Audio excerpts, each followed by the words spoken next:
Assalamualaikum warahmatullahi wabarakatuh. Salam sejahtera bagi kita semua. Salam, Om Swastiastu, Namo Buddhaya, Salam Kebajikan.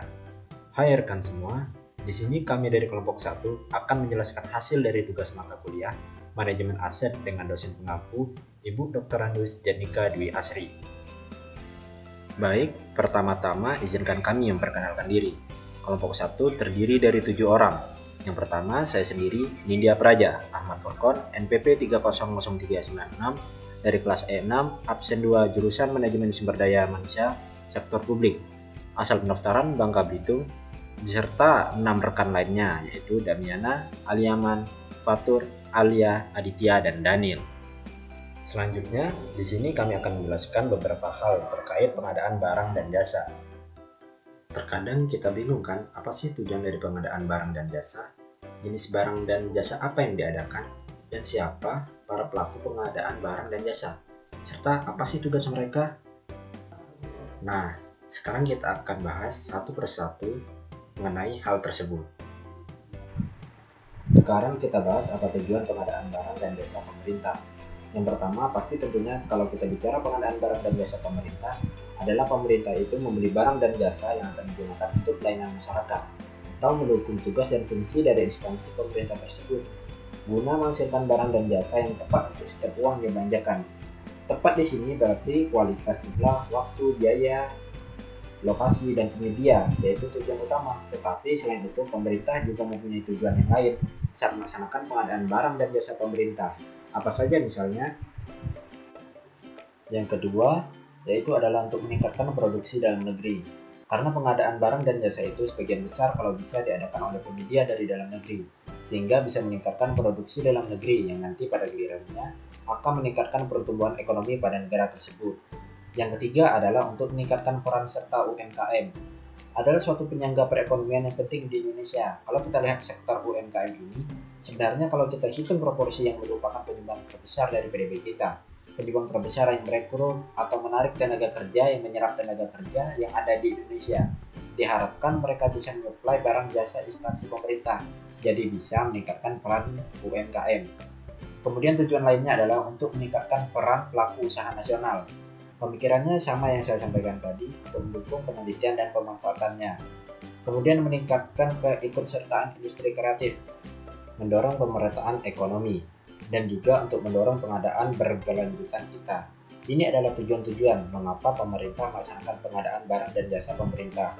Mengapa harus diatur sedemikian rupa? Utamanya adalah untuk menghasilkan barang dan jasa yang tepat.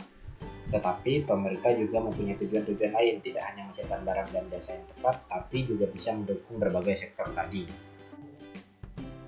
Pertanyaan selanjutnya adalah, apa sebenarnya yang diadakan dalam pengadaan barang dan jasa pemerintah? Jenis dan barang jasanya itu apa saja? Kita bisa memberikan barang dan jasa ini menjadi 4. Ini sesuai dengan Peraturan Presiden Nomor 16 Tahun 2018. Yang pertama adalah kita kategorikan menjadi barang. Pengertian barang ini adalah setiap benda baik berwujud maupun tidak berwujud, bergerak maupun tidak bergerak, yang dapat diperdagangkan, dipakai, dipergunakan, atau dimanfaatkan oleh pengguna barang. Ini sesuai dengan definisi barang. Kemudian kedua adalah pekerjaan konstruksi. Jadi sesuai dengan namanya, pekerjaan konstruksi ini adalah keseluruhan atau sebagian kegiatan yang meliputi pembangunan, pengoperasian, pemeliharaan, pembongkaran, dan pembangunan kembali suatu bangunan. Bangunan yang di sini belum tentu gedung, ya bisa berupa jembatan misalnya, bisa jalan, dan yang lain-lain. Ini yang kita sebut sebagai konstruksi, termasuk pekerjaan dalam persiapan lahan penggalian dan atau penataan lahan landscaping, dan yang lain-lain. Yang ketiga adalah jasa konsultasi. Jasa konsultasi adalah jasa layanan profesional yang membutuhkan keahlian tertentu di bidang keilmuan, yang mengutamakan adanya pola pikir. Contohnya adalah jasa perencanaan atau planning rancangan atau desain. Kemudian jasa pengawasan, baik untuk pengerjaan konstruksi maupun pekerjaan selain konstruksi. Dan terakhir yaitu keempat, adalah jasa lainnya. Jasa lainnya ini adalah jasa non-konsultasi atau jasa yang membutuhkan peralatan metodologi khusus dan atau keterampilan suatu sistem tata kelola yang telah dikenal luas di dunia usaha untuk menyelesaikan suatu pekerjaan. Misalnya jasa boga atau catering service, kemudian jasa cleaning service, dan jasa asuransi perbankan dan keuangan, Kemudian ada pencetakan dan penjilitan. Kemudian ada jasa akomodasi, jasa angkutan penumpang, dan sebagainya. Pokoknya yang selain jasa konsultasi. Jadi itu adalah 4 kategori barang dan jasa yang bisa diadakan dalam mekanisme pengadaan barang dan jasa pemerintah.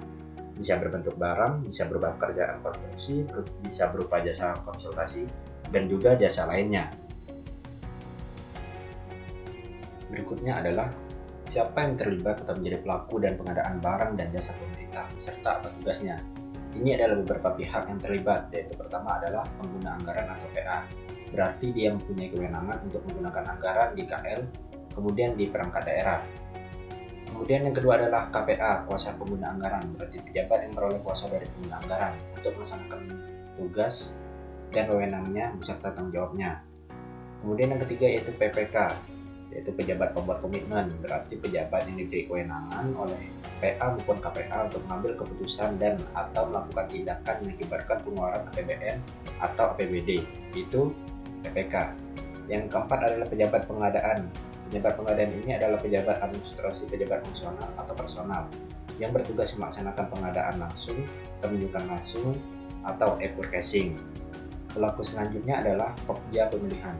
Pokja Pemilihan ini adalah kelompok kerja pemilihan, yaitu sumber daya manusia yang ditetapkan oleh pimpinan UKPBJ untuk mengelola pemilihan penyedia.